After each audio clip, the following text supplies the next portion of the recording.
ओम नमो भगवते वासुदेवाय। पंचतंत्र का आज का जो है व्याख्यान है बहुत ही अति उत्तम और सुनने लायक है। देखिए, इसी के ऊपर एक उर्दू का शेर है, उसे भी जरूर सुनना। किसी भी जिम्मेदारी के पद पर हमेशा किसी भी नौकर को या किसी जिम्मेवार व्यक्ति को ही बड़ा ही सोच समझकर, बड़ा परख कर रखना चाहिए।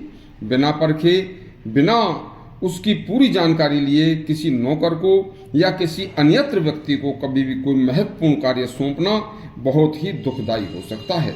देखिए, इसमें पंचतंत्र ने एक बहुत ही शानदार लेख आया है, सुनिए। पंचतंत्र नामक ग्रंथ की रचना से एक राजा के 3 मूर्ख पुत्र विद्वान बन गए थे। इसी तरह पंचतंत्र मनुष्य को जीवन में हर पग पर अच्छा रास्ता दिखाता है।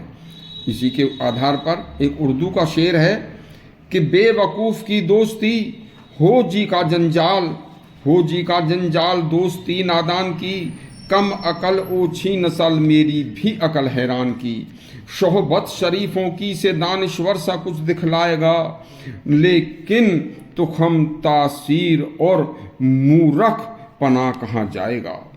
देखिए, इसी के ऊपर पंचतंत्र में यह कहानी आती है कि एक राजा ने एक व्यक्ति को, ऊपर से बहुत सीधा साधा दिखने वाला व्यक्ति था, उसे अपने यहाँ पर अपने अंतःपुर में यानी कि रनिवास में, राजमहल के अंदर नौकर रख लिया कि यह सीधा साधा आदमी है और अंदर से महल में रहकर यह कुछ गलत काम नहीं कर सकता। लेकिन वह नौकर ऊपर से जितना सीधा साधा दिखता था उतना ही वह अंदर से मूर्ख था। एक दिन राजा ने उससे कहा कि मैं सो रहा हूँ, तुम पंखे से हवा करते रहना और यह ध्यान रखना कि मेरे ऊपर कोई मक्खी वगैरह ना बैठने पाए। इतना कहकर राजा सो गया और नौकर हवा करने लगा।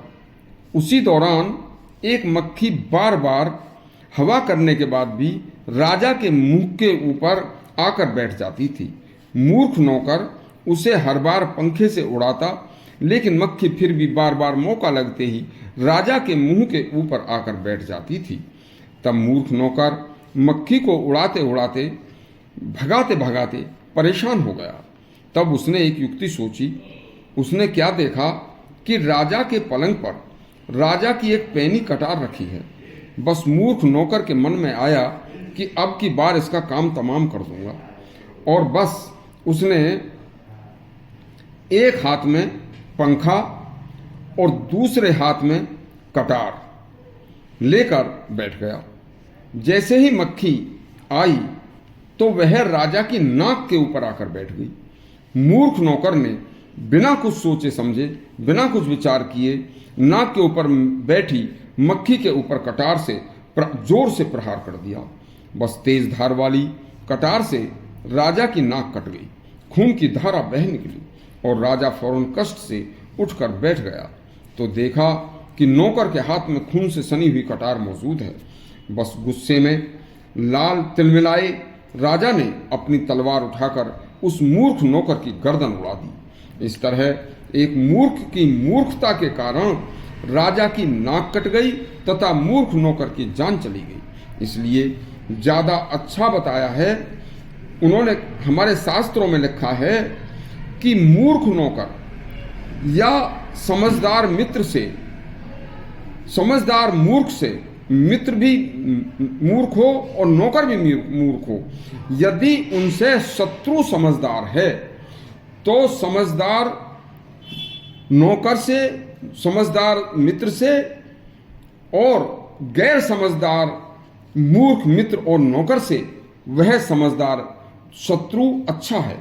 क्यों कि एक कहानी ऐसी है कि जो मूर्ख नौकर और चतुर दुश्मन,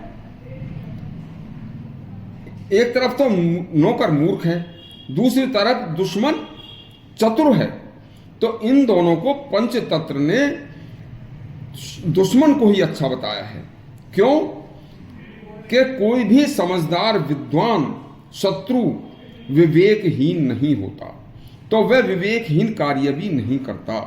तो इस कहानी से यह शिक्षा मिलती है कि हमेशा किसी भी कार्य को करने के लिए, किसी जिम्मेवारी को सौंपने के लिए बड़े विवेक से और समझदार व्यक्ति को ही रखें, किसी मूर्ख को न रखें। धन्यवाद।